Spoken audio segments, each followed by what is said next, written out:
Assalamualaikum, this is Maroof Khan. Welcome back to another video. I hope you all are doing well. So इस video में हम लोग first year zoology की keys करेंगे जो आज बोर्ड का पेपर हुआ है उसकी. Board of intermediate education Karachi. इसमें 16 MCQs है और आई होप आप लोगों के बहुत अच्छे MCQs हुए होंगे. MCQs प्रीलिम्स पेपर्स हैं एंड कल मैंने अनीस हुसैन के MCQs करवाए थे और उसमें मैंने एक्सेप्शंस बताई थी, तो होप सो आप लोगों के लिए वो हेल्पफुल होंगी क्योंकि वही दो एक्सेप्शन आई हुई हैं. पल्मोनरी आर्टरी वाली एक्सेप्शन आई हुई है, इनकम्प्लीट डबल सर्कुलेशन ये भी मैंने कल अनीस हुसैन में बताया था. सो आई होप आप लोगों के बहुत अच्छे MCQs हुए होंगे. MCQ नंबर 1 है, this curve represent the behaviour of an enzyme taken from bacteria that lives in hot spring. तो ये बुक में आपके रिटन है कि 70 to 120 के बिटवीन होता है बैक्टीरिया का टेम्परेचर, वो हॉट स्प्रिंग में रहता है. सो यहाँ पे सिर्फ और सिर्फ एक कर्व है जो यहाँ पे 0 से 45 आप कर लें, 45 अप्रॉक्सीमेटली है. फिर यहाँ पे 2 है 20 से या 25 से 61 62 तक है.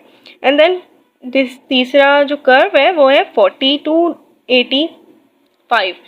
सो ये एक ऐसा है, या फिर हम ये 90 कर सकते हैं, बीच में 80 90.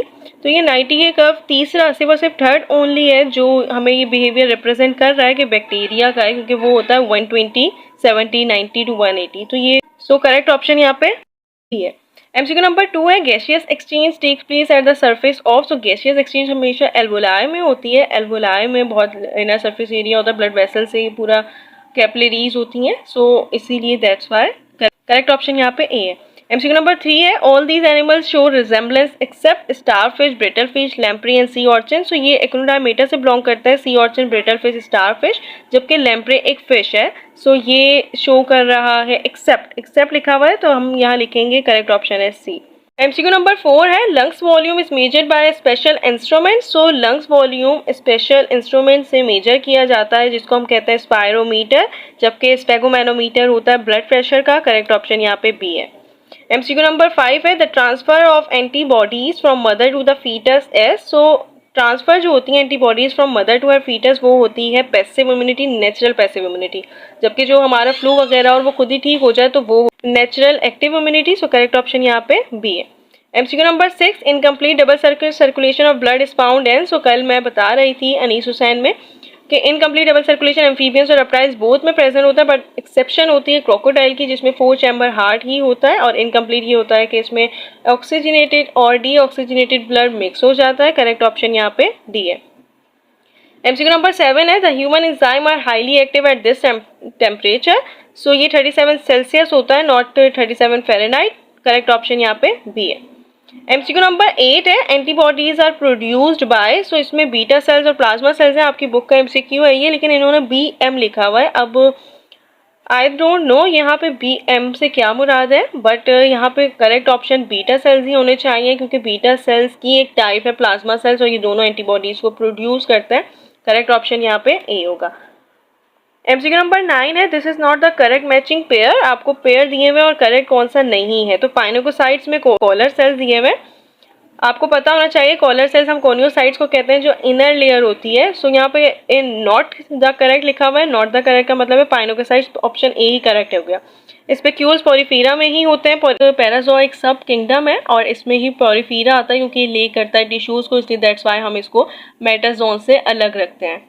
और एम्बियोसाइट्स तो गैमेट फॉर्मेशन ही होते हैं. करेक्ट ऑप्शन यहाँ पे ए है क्योंकि कोनोसाइट्स होते हैं कॉलर सेल्स. MCQ नंबर 10 है, deoxygenated blood is carried by. So deoxygenated blood carry करता है पल्मोनरी आर्टरी. आपको पता होगा कि ये एक्सेप्शन होती है. आर्टरीज वो ब्लड वेसल्स होती हैं जो कैरी करती हैं ब्लड को अवे फ्रॉम द हार्ट, और इसमें ऑक्सीजन क्योंकि ये टुवर्ड्स द बॉडी ऑर्गन कर रही होती हैं तो ये ऑक्सीजनेटेड होती हैं. बट क्या होता है कि एक्सेप्शन होती है, पल्मोनरी आर्टरी डीऑक्सीजनेटेड ब्लड को कैरी करती है, जबकि पल्मोनरी वीन भी एक एक्सेप्शन है, ये करती है ऑक्सीजनेटेड ब्लड को कैरी. सो करेक्ट ऑप्शन यहाँ पे बी है. MCQ नंबर 11 है, most abundant carbohydrate found in nature है. सो मोस्ट अबंडेंट कार्बोहाइड्रेट जो नेचर में होती है वो सेलुलोज होते हैं. करेक्ट ऑप्शन यहाँ पे सी है. MCQ number 12, this character does not match the phylum Cnidaria. So Cnidaria होते हैं साइंडोसाइट्स, इनको कहते हैं. ये डिप्लोब्लास्टिक भी होते हैं, 2 लेयर्स होती हैं. एंडो इसमें मेसोडोम नहीं होती, मेसेंट्रॉन होती है जो इनर लेयर होती है. कोलेंट्रॉन होते हैं बट बायलैटरली सिमेट्री नहीं होते. ये बायलैटरल सिमेट्री नहीं होते, रेडियल सिमेट्री होते हैं. डायमेटा की जो एडल्ट होते हैं Cnidaria Hemichordata. So that's why हम ये कहेंगे कि does not match the phylum Cnidaria. MCQ number 13 है, hepatic portal system of human is form between, so ये स्मॉल इंटेस्टाइन एंड लिवर के बिटवीन होता है, हेपेटिक को लिवर ही कहते हैं। करेक्ट ऑप्शन यहाँ पे बी है। ये बहुत प्रीलिम्स पेपर में एमसीक्यू आया है, आई होप आप लोगों ने सही किए होंगे। एमसीक्यू नंबर 14 है, it is an example of polynucleotide. So polynucleotide की एग्जांपल दो ही है, डीएनए और आरएनए, ये न्यूक्लियोटाइड से बनते हैं। आपको पता होगा कि एटीपी मोनोन्यूक्लियोटाइड होते हैं और जो एनएडी है ये एडीपी और एटीपी मोनोन्यूक्लियोटाइड होते हैं, जबकि एनएडी डाइन्यूक्लियोटाइड होते हैं, और आरएनए और डीएनए पॉलीन्यूक्लियोटाइड होते हैं। करेक्ट ऑप्शन यहाँ पे ए है। एमसीक्यू नंबर 15 है, the protein part of enzyme is called. So ये बहुत सारे प्रीलिम्स पेपर में ऐसे आया था कि non protein part of enzyme. So non protein part होता है कोफैक्टर प्रोस्टैटिक ग्रुप जिसको हम कहते हैं, और ये आर के ऑर्गेनिक और इनऑर्गेनिक में डिवाइड हो जाता है। But without cofactor, without prostatic group जो बचता है वो होता है प्रोटीन पार्ट ऑफ एंजाइम, और ये होता है apoenzyme. Correct option is D. MCQ number 16 है, all amino acids have same formula except. Amino acid के बाद एक अमाइन ग्रुप होता है, एक हाइड्रोजन होता है, एक रेडिकल ग्रुप होता है और एक कार्बोक्सिलिक एसिड होता है जिसको हम कहते हैं अमाइनो एसिड। सो यहाँ होता है कि अमाइनो एसिड के बाद सब फार्मूला सेम होता है एक्सेप्ट रेडिकल ग्रुप। ये रेडिकल ग्रुप ही है जो हमें बताता है कि कौन सा अमाइनो एसिड होगा। अगर H होगा तो वो फिर ग्लाइसाइन होगा, CH3 है तो एलेनाइन है, और CH2OH है तो सेरेनाइन है। सो ये रेडिकल ग्रुप की बेसिस पे हम अमाइनो एसिड को डिफ्रेंशिएट करते हैं। करेक्ट ऑप्शन है C. So that's it. I hope आप लोगों के एमसीक्यूज बहुत अच्छे हुए होंगे। इस सेशन मेरा बहुत अच्छा रहा है। You all are very nice to me and very cooperative. Thank you so much to all of you. All the best to all of you for another paper 2। अल्लाह हाफिज़।